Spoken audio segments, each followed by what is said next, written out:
Eh bien salut à tous, aujourd'hui nouvel unboxing. Alors je tiens à préciser que ça fait 2 semaines que j'attends pour faire cette vidéo, que je n'ai pas le temps. Ça fait 2 semaines que j'ai reçu la réplique en gros.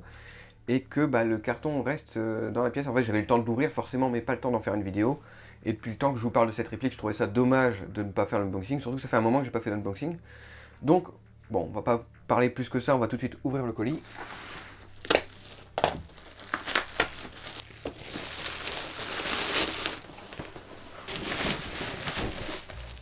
Bon, je suis enfin venu à bout de l'emballage, donc vous, avec la magie du montage, ça va durer 5 secondes. Moi, ça m'a pris quand même un bon 2-3 minutes, parce que c'est très bien emballé. J'ai commandé la réplique chez Airsoftland, je l'avais déjà précisé en commentaire, mais je le redis ici. Il a été disponible en précommande, la réplique. Alors, on m'avait indiqué 2 à 3 semaines d'attente. Moi, ça a mis une semaine, mais j'imagine que ça dépend des arrivages, etc. L'attente n'a vraiment pas été trop longue, puisque en bout d'une semaine, la réplique était là. Alors, qu'est-ce qu'on a là-dedans ? Yes, du polystyrène, on adore ça, c'est génial. Donc voici, enfin, depuis le temps que je vous en parle, le HOG A3 de chez GHK, donc en modèle GBBR. Alors je vois que GHK a toujours le même emballage à base de polystyrène. C'est un peu ennuyant parce que le polystyrène ça se met partout et que dans un GBBR du coup c'est chiant. Mais puisque de toute façon un GBBR on est censé dès l'avoir reçu le démonter et regresser tout ça, bon je vais juste passer une minute ou deux de plus à enlever tout le polystyrène qui sera glissé à l'intérieur. C'est un peu dommage mais bon après GHK m'a habitué à ça. Le packaging est très léger par contre. Je vous cache pas que là, dans mes souvenirs GHK c'était un peu plus fourni que ça en packaging. Là en gros on a la réplique, le chargeur et un baby loader et c'est tout ce que je vois. Bon on a quand même une notice qui est en japonais. Ah non, il y a de l'anglais aussi, c'est bon. Alors, pour ce qui est de la réplique, donc comme je l'ai dit, il s'agit du HOG A3 et non du HOG A2 qu'avait sorti GHK dans un premier temps. Alors, HOG A2 c'était un peu particulier parce que de ce que j'ai compris, c'était un mélange entre différentes versions de HOG.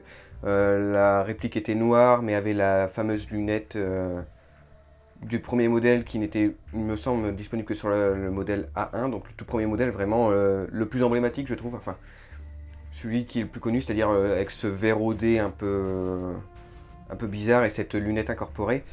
De base, avant que je voie cette version, je voulais prendre un modèle A2 pour acheter le rail séparément et en faire un custom. C'est ce qui est prévu, un custom est prévu sur cette réplique. Finalement, avant que je me décide d'acheter la réplique, je vois que GHK a commercialisé directement le HOG en version rail, sans la lunette incorporée. Alors je comprends, on m'avait dit dans les commentaires que certains préféraient la version avec lunette incorporée. Je comprends parce qu'encore une fois, comme je vous le dis, je trouve ça plus emblématique. Désolé, il y a un bout de polystyrène, ça me perturbe. Je trouve que le HOG est plus emblématique effectivement avec sa lunette incorporée.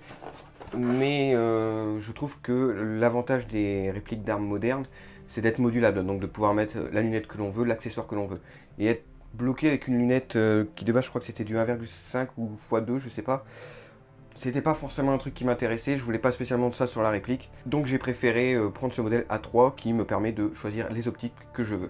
Alors je dois dire que ça fait plaisir de retrouver du GHK dans les mains, parce que comme vous le savez, ça avait été mon coup de cœur de 2017. 2018 étant consacré à VLC, clairement qui m'a mis une belle claque avec GBBR. Mais avant ça, il y avait eu le M4 GHK qui avait vraiment été une superbe bonne surprise. Enfin, c'était pas vraiment une surprise, j'en avais entendu du bien à droite à gauche, donc je me doutais que c'était pas une réplique de merde, mais vraiment, ça fonctionnait très très bien. Et du coup, ça fait plaisir de repasser sur du GHK. Alors, il y a un truc qui m'a un peu étonné, c'est le chargeur qui est étonnamment léger. Moi qui ai les chargeurs M4 GHK qui sont, je crois, parmi les plus lourds en termes de de GBBR, pardon. Là, c'est vrai que le chargeur gaufré du HOG est vraiment plutôt léger, ce qui n'est pas plus mal. En soi, la réplique est très légère. Déjà, ça, c'est un fait. C'est certainement dû au fait qu'elle est principalement faite de polymère, les seules parties métalliques étant les rails, donc forcément ça allège forcément la réplique. Pour parler vite fait du modèle répliqué, il s'agit donc d'un HOG, et la particularité de ces fusils d'assaut, c'est que ce sont des modèles bullpup. Donc c'est quoi un fusil d'assaut en bullpup, ou un fusil d'assaut ou n'importe quel modèle d'arme en bullpup? En gros, l'ensemble mobile est derrière la poignée. Là où d'habitude vous avez la poignée et le chargeur, là c'est l'inverse. Et ça permet quoi? Ça permet, en vrai, comme sur le modèle d'Airsoft, d'avoir des canons qui sont du coup beaucoup plus longs C'est-à-dire que sur une arme de la longueur équivalente mais qui n'est pas bullpup, le canon va être beaucoup plus court. Et c'est pour ça par exemple que le SRS Silverback est plutôt apprécié. C'est que pour une réplique de précision, forcément il faut un assez long canon. Et le fait d'avoir un sniper, enfin une réplique de précision en bullpup, ça permet donc d'avoir un encombrement minimum pour un canon qui est vraiment plus long que si vous avez, je sais pas, un VSR10 par exemple. Vraiment, c'est une des particularités qui fait que le SRS Silverback est très apprécié. Alors des bullpups, vous en connaissez forcément, hein. Il y a notre regretté FAMAS, qui en était un, le L85 britannique, ou encore le TAR 21 par exemple, qui est également un bullpup. Et évidemment, le Hog, qui je trouve est quand même l'un des bullpups les plus emblématiques. Clairement, parce que c'est celui qu'on le voit le plus au cinéma, etc. On l'a pu le voir dans Die Hard. Moi personnellement, je l'avais vu à l'époque sur Rainbow Six, Rogue Spear. Ensuite, il a été mis sur Black Ops, etc. Enfin bref. Voilà, c'est une arme qu'on retrouve énormément. Il me semble également que c'est une arme dans CS. Je ne joue pas à CS, mais il me semble que c'est une arme dedans. C'est un fusil d'assaut qu'on voit un peu partout parce qu'il est très populaire. C'est également un fusil d'assaut qui existe en pas mal de déclinaisons différentes. Donc là, on a la version A3, donc qui est une version modernisée, on va dire, avec un rail. Vous aviez la version... le plaisir du polystyrène.